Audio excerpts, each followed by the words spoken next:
Buddy Hield, shooting guard out of Oklahoma.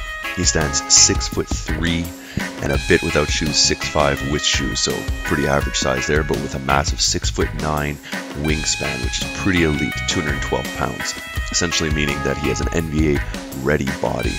When we look at his play, however, we're looking at he is an elite shooter already.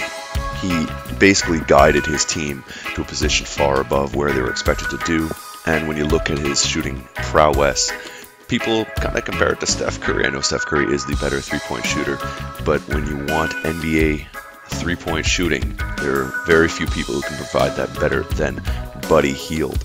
There are many positions we can see this guy going to, starting at 3 with the Boston Celtics, sliding all the way down. I haven't even seen him until 9.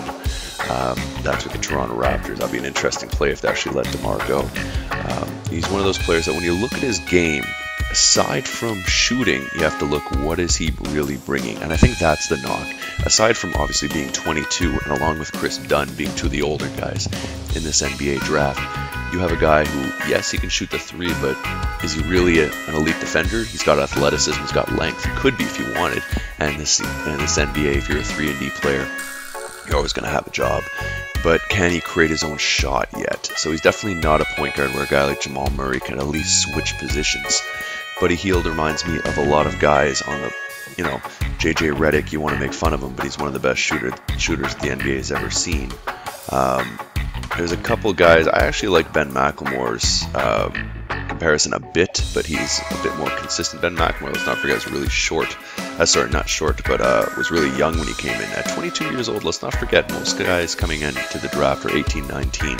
So at 22, he's had a couple more years to season, and let's see if other guys catch up, like the aforementioned Jamal Murray. So Buddy Hield, is he one of your guys? He's one of mine. We'll see him where he drops in this year's NBA draft.